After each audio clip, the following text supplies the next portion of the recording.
Hi, my name is Diego Arenas. I'm a DataKind UK volunteer since 2017. And I want to tell you about this data dive project that we held with the charity Mind back in July 2019. I'm the current UK chapter lead of the Scoping and Impact Committee, and at the time of the data dive project, I was a volunteer data scientist that joined the team that worked with the Mind charity. Mind is a charity offering advice and support to anyone experiencing mental health problems, which is 1 in 4 of us in any given year in the UK. Mind operates in regions across the UK, and for this particular project, we were approached specifically by the Service for the City of London and Hackney and Waltham Forest, which are areas of East London in the UK. This data dive project ended in a data dive weekend in July 2019. What they wanted to find out from the data dive weekend? We had 3 main goals. First, they wanted to understand better who are their clients, what are their characteristics, and which groups engage most and least with their services. Secondly, they wanted to understand their engagement, how clients engage with Mind services. Are they follow any patterns that can be understood by the Mind staff, for example? And finally, they wanted to analyze the outcomes. They wanted to explore how successful these services are, what affects better mental health outcomes. Now, let me tell you some of the insights that we were able to find out over the 2 day data dive weekend. First, they had an assumption or hypothesis that young black men had lower conversion rates. But after analyzing their data, we were able to establish that this is not only true for young black men, but for men in all ethnic categories, and particularly for young black and Asian men and males of working age in minority groups. We use the public census data from 2011 in the UK, and we found out that they had an overrepresentation of Nigerian and Kurdish communities when we compare the communities they serve in the geographic areas where these services are located. Some good news is that they had good conversion rates from the private areas, in the areas where they have their services, but they had low conversion rates from areas farther away from Mind's headquarters in central London. So distance may play a role in the conversion rates, like people returning to their services.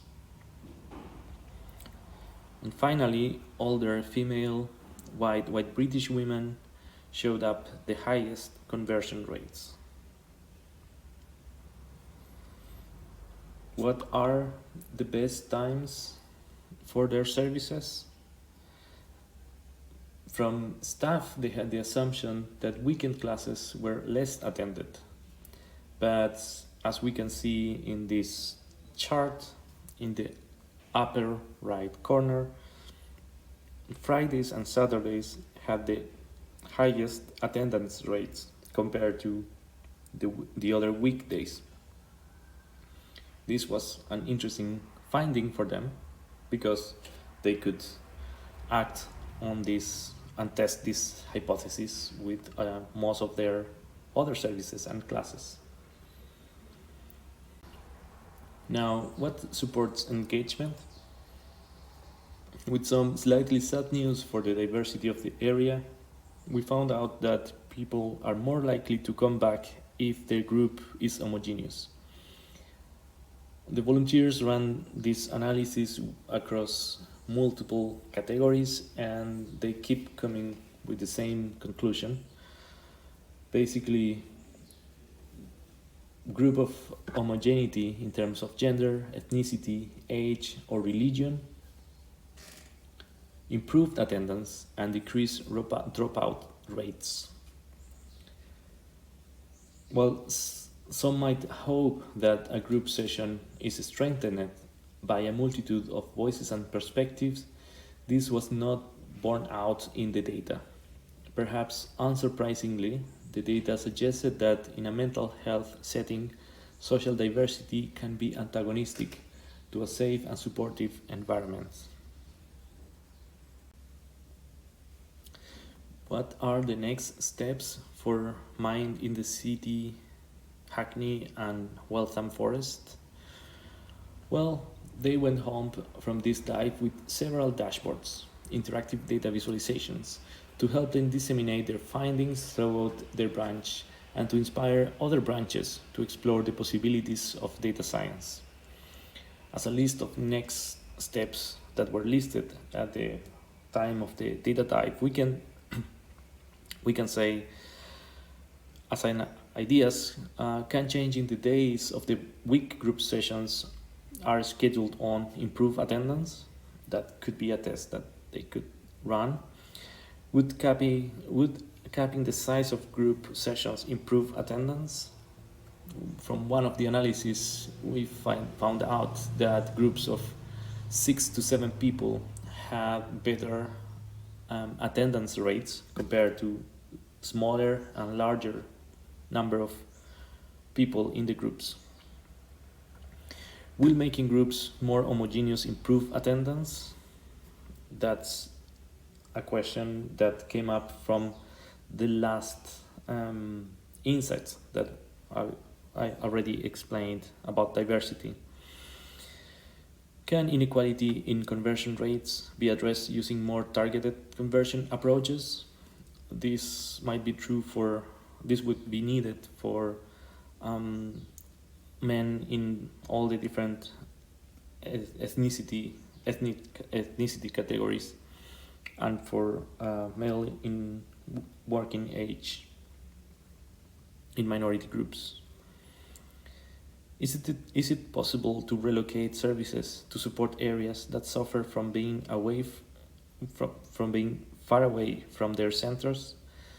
This was the analysis that we did with the census and the deprivation index that point out that the distance plays a role in returning to the services rather than the deprivation index itself.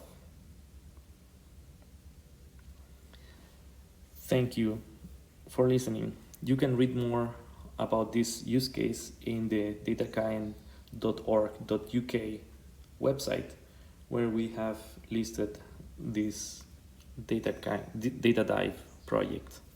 Thank you very much for your attention.